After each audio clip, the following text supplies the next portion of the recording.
Mari sekali lagi kita akan masuk di dalam doa.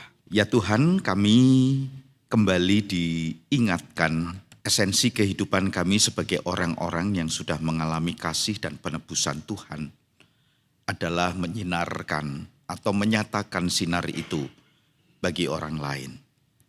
Dan sebentar kami sekali lagi membutuhkan pencerahan-Mu ya Tuhan, khususnya tatkala kami hendak membaca dan merenungkan firman-Mu.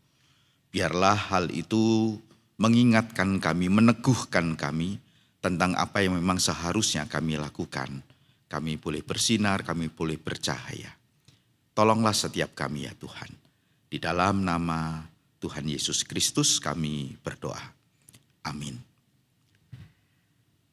Bapak Ibu, mari kita akan membuka dua bagian firman Tuhan. Yang pertama kita membuka dari Yeremia 29 ayat 1, lalu ayat 4 sampai dengan ayat yang ke-7. Lalu berikutnya kita akan membaca dari Matius 5 ayat 14 sampai 16. Mari kita akan membaca terlebih dahulu dari Yeremia 29 ayat 1, ayat 4 sampai dengan yang ke-7. Demikian firman Tuhan. Beginilah bunyi surat yang dikirim oleh Nabi Yeremia dari Yerusalem kepada tua-tua di antara orang buangan, kepada imam-imam, kepada nabi-nabi, dan kepada seluruh rakyat yang telah diangkut ke dalam pembuangan oleh Nebukadnezar dari Yerusalem ke Babel. Ayat yang keempat. Beginilah firman Tuhan semesta alam, Allah Israel, kepada semua orang buangan yang diangkut ke dalam pembuangan dari Yerusalem ke Babel. Dirikanlah rumah untuk kamu diami, buatlah kebun untuk kamu nikmati hasilnya. Ambillah istri untuk memperanakkan anak laki-laki dan perempuan. Ambilkanlah istri bagi anakmu laki-laki dan carikanlah suami bagi anakmu perempuan, supaya mereka melahirkan anak laki-laki dan perempuan. Agar di sana kamu bertambah banyak dan jangan berkurang. Usahakanlah kesejahteraan kota kemana kamu aku buang, dan berdoalah untuk kota itu kepada Tuhan, sebab kesejahteraannya adalah kesejahteraanmu. Kita akan lanjutkan dari Matius 5 ayat 14 sampai dengan 16. Kamu adalah terang dunia. Kota yang terletak di atas gunung tidak mungkin tersembunyi. Lagi pula, orang tidak menyalakan pelita lalu meletakkannya di bawah gantang, melainkan di atas kaki dian, sehingga menerangi semua orang di dalam rumah itu. Demikianlah hendaknya terangmu bercahaya di depan orang, supaya mereka melihat perbuatanmu yang baik dan memuliakan Bapamu yang di surga. Bapak Ibu, tadi saya sudah sampaikan bahwa tema yang hendak kita bahas adalah korelasi dan relasi antara CITC dan CFTC. Apa itu Bapak Ibu? Jadi CITC merupakan sebuah singkatan dari Church in the City. Church in the City. Itu merupakan tema kita selama 2 tahun berjalan yang lalu, 2024-2025. Dan mulai tahun 2026 ini kita ada di dalam sebuah agenda yang lain, yaitu CFTC. Apa itu CFTC? Yaitu Church for the City. Mari kita melihat bahwa dua hal ini bukan bagian yang terlepas, tetapi bagian yang terkait, bagian yang nyambung. Bukan hanya nyambung, bagian yang terintegral, yang saling mempengaruhi satu dengan yang lain. Dan ketika kita mencoba untuk melihat sekali lagi yang namanya CITC, maka dasar nats kita dalam 2 tahun itu sebetulnya salah satunya yang tadi kita udah baca.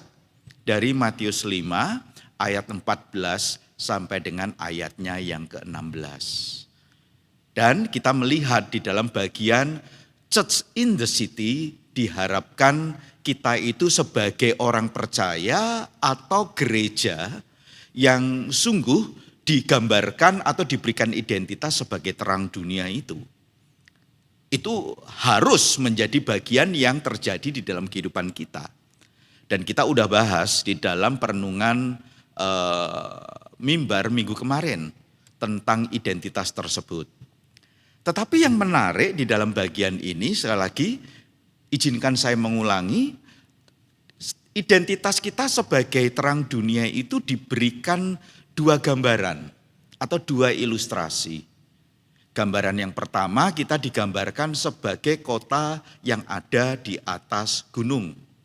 Sehingga salah satu bahasan kita di tahun 2024 adalah City on the Hill, diambil dari bagian ini. Itu gambaran pertama. Yang artinya kalau ada kota di atas gunung itu enggak mungkin bisa disembunyikan, pasti terlihat. Lalu yang kedua gambarannya digambarkan seperti pelita yang dinyalakan lalu ditaruh di atas kaki Dian.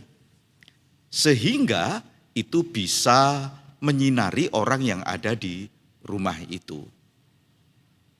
Nah, dua gambaran ini bagi saya penting sekali untuk sekali lagi menekankan bahwa kita itu sekali lagi digambarkan sebagai gereja yang ada di dalam sebuah kota, begitu ya. Church in the city harusnya bersinar. Church in the city itu seharusnya memang tidak bisa tersembunyi, ada sebuah identitas yang konkret. Tetapi identitas itu sekali lagi bukan sebuah identitas tentang alamatnya di mana, begitu ya. Lalu siapa hamba Tuhannya, lalu gerejanya itu berapa jemaatnya, bukan itu. Tetapi ini merupakan sebuah identitas yang sangat esensial dengan kehidupan kita sebagai orang-orang percaya. Nah, ketika kita bicara tentang CFTC, saya melihat di dalam bacaan Matius 5 ayat 14 sampai dengan 16, itu juga ada bagian-bagian yang terkait dampak yang memang harus diberikan. Hal yang kemudian itu harus terjadi. Jelas di dalam penggambaran yang kedua, ketika pelita itu dinyalakan di atas kaki Dian ditaruh, maka dia bisa menerangi semua orang. Nah, gambaran ini kalau misalkan menjadi sebuah dasar asumsi kita untuk memahami tentang church for the city, rujukan kita di dalam bagian Yeremia 29 ayat yang ke-7, yang jelas di sana ada dua kalimat perintah atau dua kata perintah. Yang pertama, usahakanlah kesejahteraan kota itu. Yang kedua, doakanlah kota itu. Supaya apa? Supaya tempat di mana kamu tinggal, kalau itu sejahtera, kesejahteraannya itu kamu dapat imbasnya. Nah, yang saya ingin ajak kita untuk perhatikan, ini bukan sebuah sebuah ayat yang kemudian hanya dilontarkan begitu saja. Tadi saya mengajak kita untuk membaca mulai dari ayat pertama supaya kita tahu konteksnya. Ini konteksnya kepada orang-orang yang ada di dalam pembuangan. Orang-orang yang kemudian mungkin mereka karena sudah tinggal di sana, mereka bahkan sudah beranak pinak di sana, dan bahkan diharapkan beranak pinak lebih banyak lagi di sana. Karena dikatakan supaya jumlahmu itu tidak berkurang. Maka kamu carilah istri, lahirkan anak-anak laki-laki dan anak perempuan. Kalau kamu punya anak laki, cari mantu. Supaya kemudian bisa melahirkan anak-anak laki-laki dan anak perempuan. Anak perempuanmu juga cariin suami. Bukan hanya itu, olahlah kebunmu, begitu ya. Usahakanlah segala sesuatu. Yang artinya surat yang dikirimkan oleh Yeremia ini kepada orang-orang yang tinggal di sana, ya memang untuk mereka melanjutkan hidup mereka ada di sana. Tetapi sekali lagi ketika kita melihat di dalam panggilan mereka sebagai umat Tuhan, diharapkan umat Tuhan ini memiliki sebuah peranan yang sangat penting, yaitu berkontribusi untuk menyejahterakan kota. Karena mereka juga mendapatkan imbasnya.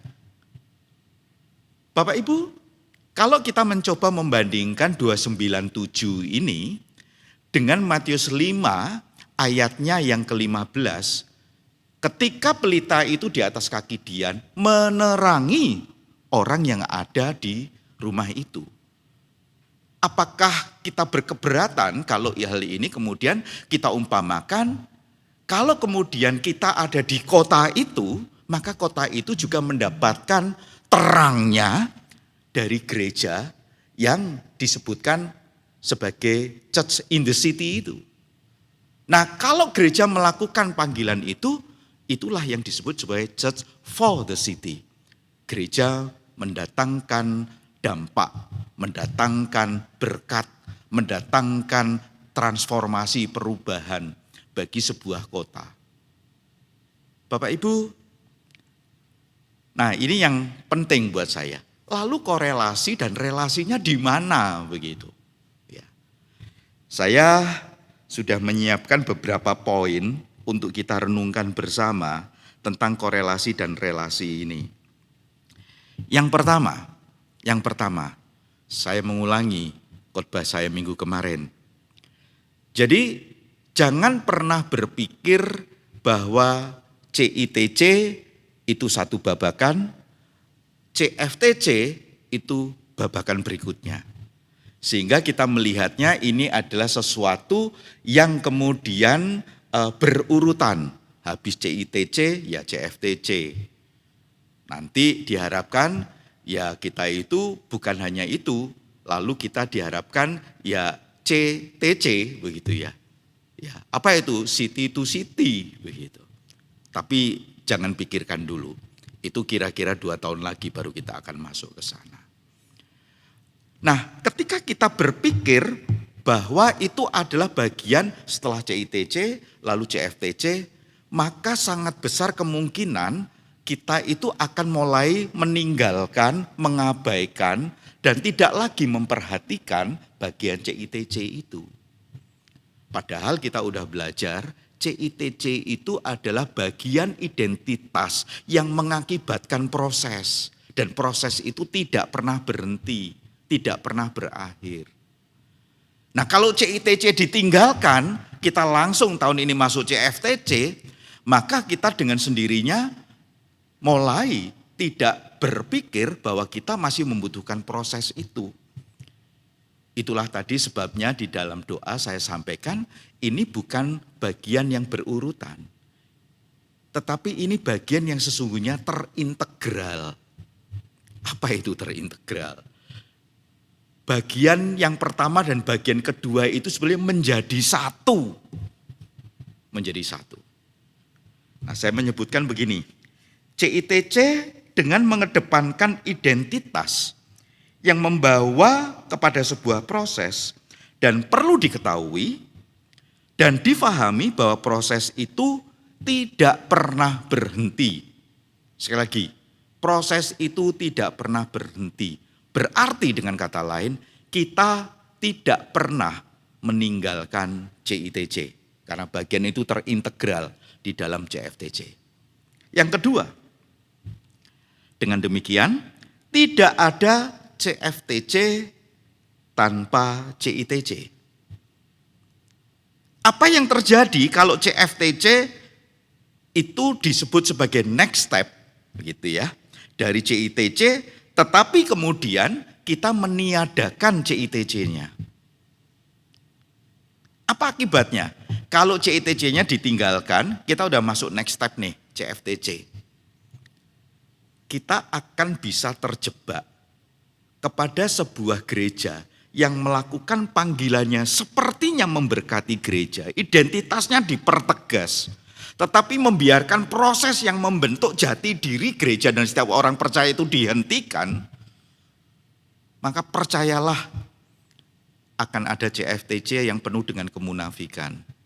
CFTC yang hanya program-program tetapi kemudian perubahan transformasi hidup itu tidak pernah terjadi di dalam kehidupan gereja. Dan itu sekali lagi hanya pendekatan-pendekatan yang sifatnya program. Bukan pendekatan hasil dari sebuah natural growth. Pertumbuhan yang normalnya, naturnya seharusnya bagaimana. Gitu ya. Yang ketiga, CFTC justru merupakan langkah praktis. Langkah praktis. Apa praktis? Praktis artinya bukan simple, bukan shortcut, bukan sesuatu yang tanpa proses. Ya. Karena kata praktis itu kan bisa diartikan simple, tetapi praktis itu saya lebih suka mengartikan sesuatu yang bisa dipraktekkan. Ya. Sesuatu yang bisa dipraktekkan, praktis, artinya memang bisa dipraktekkan. Ya. CFTC justru merupakan langkah yang bisa dipraktekkan untuk menyatakan terang. Kan di dalam ayat 16, hendaknya terangmu itu bersinar. Terangmu itu bercahaya. Langkah praktis inilah yang harus dilakukan agar ada sesuatu yang kemudian membuat orang dalam rumah itu mendapatkan terang. Langkah praktis itulah yang membuat orang yang ada di kota itu juga mendapatkan imbas dari orang-orang percaya yang mengupayakan dan mendoakan kota di mana dia itu tinggal. CFTC merupakan langkah praktis untuk menyatakan terang bagi orang lain, bagi dunia. Yang keempat, CFTC mengajak kita untuk membawa dampak terang itu bukan sekedar personal. Nah ini Bapak Ibu. Jadi ketika kita membicarakan CITC, CFTC, atau kita membicarakan tema-tema yang ada di gereja ini, sekali lagi sebetulnya sasarannya itu adalah sasaran yang, sekali lagi saya menggunakan istilah terintegral, yang tidak bisa melepaskan lepas pribadi dari orang percaya yang ada di gereja, termasuk gereja sebagai tubuh Kristus, atau gereja sebagai sebuah institusi yang atau lembaga yang Tuhan bentuk ya, yang kita menyebut diri kita sebagai GKA Sion. Nah, di dalam bagian korelasi relasi yang keempat ini, saya melihat CFTC ini, itu sasarannya bukan sekedar kita itu mengajak Bapak Ibu secara pribadi memberikan dampak bagi lingkungan.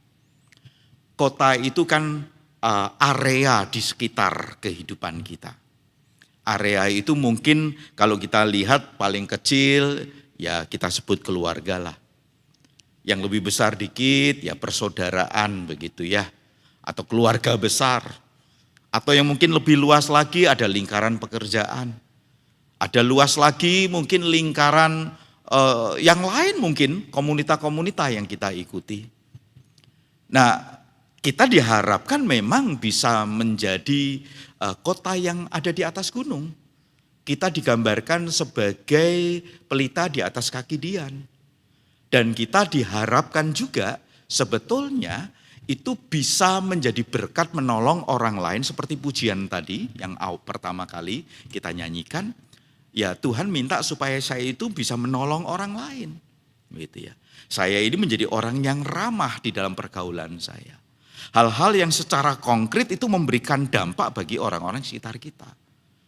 Tentu itu bagian yang harus kita hidupi. Karena kalau tidak terjadi perubahan secara personal dalam kehidupan jemaat, tidak mungkin gereja itu juga akan melakukan langkah itu. Karena kan gereja isinya adalah orang-orang percaya itu, Bapak Ibu. Nah, tetapi yang kedua, kita bicara CFTC ini juga gereja. Mari kita gumulkan, mari kita doakan, mari kita terus pikirkan gimana caranya supaya gereja atau tubuh Kristus yang kita sebut sebagai GKA Sion ini itu bisa menjadi berkat. Kita bisa melakukan sesuatu yang seperti panggilan yang diberikan oleh Yeremia kepada orang-orang Yehuda yang di dalam pembuangan. Yaitu dua hal tadi, usahakanlah dan yang kedua doakanlah. Bapak Ibu, dalam minggu-minggu berikutnya kita akan membahas tema ini satu persatu di dalam ibadah minggu. Nanti di dalam minggu yang ketiga, ya, kalau nggak salah ingat Bapak Ibu, kita mengangkat sebuah tema berdoa bagi kota. Lalu di minggu yang keempat kita akan mengangkat tema usahakanlah kesejahteraan kota. Di mana kita diajak untuk berpikir kontributif, gitu ya. Bahkan mungkin nanti kita juga akan melihat bagaimana para hamba Tuhan mengajak kita untuk memiliki sebuah paradigma berpikir yang harus dirubah. Jadi kita mungkin tahu artinya eksploratif ya. Kita mengeksplor, kita mencoba untuk menggali lebih banyak. Kita mencoba untuk menemukan lebih banyak. Ya, tapi mungkin kita yang berpikir eksploratif kita bisa jatuh kepada cara berpikir yang eksploitatif. Ya semuanya dieksploitasi dan biasanya kata eksploitasi ini pengertiannya negatif. Kepentingannya adalah untuk diri sendiri. Kata usahakanlah ini tidak dalam pengertian eksploitatif. Eksploratif mungkin iya. Tapi mungkin nanti kita akan belajar satu hal yang bagi saya lebih penting. Yaitu apakah mungkin kita memikirkan usahakanlah itu adalah cara berpikirnya adalah yang kontributif. Mengambil bagian di dalam mengusahakan kesejahteraan kota. Doanya mah mesti jalan kenceng gitu ya. Tetapi apa yang harus kita lakukan agar kemudian itu juga bisa menjadi berkat bagi kota. Bahkan di dalam pertemuan sebelumnya dengan rekan hamba Tuhan dan majelis, kami mencoba untuk memikirkan satu hal, sekalipun itu sulit. Kalau kita melihat dari usahakanlah kesejahteraan kota kemana kamu aku buang, dan berdoalah untuk kota itu kepada Tuhan, perhatikan, sebab kesejahteraannya adalah kesejahteraanmu. Boleh nggak dibalik? Kalau kamu lebih sejahtera dari tetanggamu, perkataan yang sifatnya kontributif itu karena kesejahteraanmu juga bisa jadi berkat bagi tetanggamu, bagi orang yang ada di kota itu tantangan yang jauh lebih sulit Bapak Ibu. Ketika cara berpikir kita adalah eksploitatif, tidak bakal itu akan terjadi. Ketika eksploratif, ya mudah-mudahan itu bisa terjadi. Permasalahannya ketika kita hendaknya terangmu bercahaya, itu diharapkan ada sesuatu yang kita kerjakan. Dan yang sesuatu yang kita kerjakan itu selalu diharapkan menjadi berkat bagi orang lain. Nah disitulah korelasi antara 2 tahun yang lalu dengan tahun ini dan mungkin 1 tahun ke depan. Kita sedang memikirkan GKA Sion gimana caranya supaya bisa jadi berkat. Sudah ada beberapa program-program andalan yang diharapkan itu bisa di follow up dan bisa direalisasikan. Yang memberikan manfaat bagi orang-orang yang ada di sekitar kehidupan gereja. Mungkin melalui jalur pendidikan, mungkin melalui jalur kesempatan untuk mendapatkan kesempatan hidup pendidikan yang lebih oke, dan mungkin masih banyak hal lagi yang bisa kita kerjakan. Untuk itu saya ingin mengajak Bapak Ibu yang menjadi bagian dari gereja ini untuk yuk kita bertumbuh bersama. Kita merubah cara berpikir kita dan kita mulai mengambil bagian untuk berkontribusi di dalam kehidupan bergereja, berkontribusi dalam kehidupan yang ada di kota ini. Minimalnya doa, minimalnya doa. Mari kita berdoa bagi gereja ini, kita berdoa bagi kota ini. Sebelum kita masuk dalam doa-doa tersebut, saya ingin mengajak teman-teman sekali lagi menyanyikan sebuah pujian, judulnya Doa Kami.